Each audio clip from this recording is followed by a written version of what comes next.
आप सभी को नमस्कार। मैं आपका और अपना भाई रतननाथ कालबेलिया। मैं आज आपको नवरात्रि के उपलक्ष्य में नवरात्रि की शुभकामनाएं और आपको दशहरे की भी शुभकामना। मैं राजस्थान के समस्त डीएनटी समाज के घुमंतु समुदाय के समस्त युवाओं से हाथ जोड़ के आपको अपील है कि इस बार हम हमारे हक और अधिकार की लड़ाई लड़ रहे हैं। बहिष्कार आंदोलन अगले 6 महीनों से पूरे राजस्थान में चल रहा है और इसकी आखिरी लड़ाई 7 नवंबर को पाली जिले के बालराई में होगा।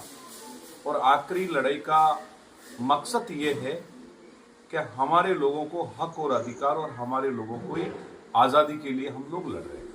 आज़ादी का मतलब यही है कि देश आज़ाद हो गया, हमारा समाज आज तक आज़ाद नहीं हुआ। आप सभी को पता है। और जितने भी नौजवान जो साथी है, घुमंतु डीएनटी समाज के नौजवान साथियों को आगे आना चाहिए। 7 नवंबर को आपको ज़्यादा से ज़्यादा संख्या में पधार कर आकर हमारे हक की लड़ाई हमें लड़ना है। हमने 10% आरक्षण की बात की है, नौकरियों में आरक्षण मांगा है, राजनीति में आरक्षण मांगा है, हमारे बच्चों के युवाओं के भविष्य के लिए हमने आरक्षण मांगा है। हमारे लोग दबे कुचली जो जाती है, कई वर्षों से एक बस्ती पे निवास कर रही है, ना पीने का पानी है, ना स्थायी लाइट है, ना जमीन की कोई किस्म चेंज होके ना उनको पट्टा मिलता है। अधिकतर राजस्थान की जो घुमंतु जातियां हैं वो चरागाह, वन भूमि, औरण भूमि, सवैचक भूमि और सरकारी भूमि में जहां पड़ी है वहां की वहीं पड़ी है।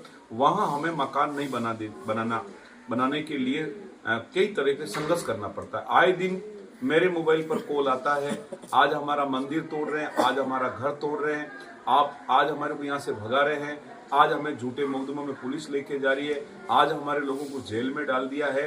तो कब तक इस प्रकार का अत्याचार हम सहन करते रहेंगे? तो इसलिए हमें बोलना पड़ेगा। हमें पता है कि और जो जातियां आज़ाद होगी है उसमें बड़े बड़े नेता है और बड़े बड़े लोग, वो जब भी वो नेता वहां जाते हैं उन लोगों को न्याय दिला देते हैं। हमारी जब बस्तियां टूटती है तो कोई नेता हमारे घरों तक, हमारी बस्तियों तक नहीं आता है।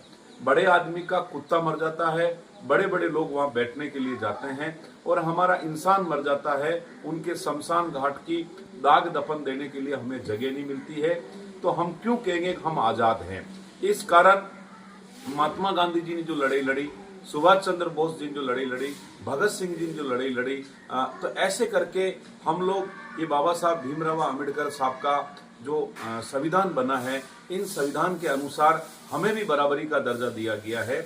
इस कारण हम लोग इस बार आर पार की लड़ाई इस राज्य सरकार से या केंद्र सरकार से हम लोग लड़ेंगे, और हम लोग हमारे हक की बात कर रहे हैं, अदर कोई चीज नहीं मांग रहे हैं। तो इसलिए मेरा निवेदन है कि इस वीडियो को आप जितना आगे से आगे आप लोगों को भेजना है, और हमारे हक और अधिकार के लिए हमें आगे आना। और नौजवान साथियों, मैं आपका भाई रतननाथ आपको निवेदन कर रहा हूं कि आपके दिल में जो डर है वो डर आपको इस बार निकालनी पड़ेगी। हम भी इस भारत के लोग हैं, जितना जो लोग गांव में बसे हैं उनका हक भी जितना है इतना हक हमारा भी है। हम लोग संसद में बैठ सकते हैं, हम विधानसभा में बैठ सकते हैं, हम भी थानादार बन सकते हैं, हम भी डॉक्टर बन सकते हैं, हम भी किसी बड़ों पदों पे जा सकते हैं। तो हमारा हक और हमारा अधिकार वही है। इसलिए मेरा आप सभी लोगों को निवेदन है कि इस बार हमें चुप नहीं बैठना है। आप सभी को पुनः बहुत बहुत धन्यवाद।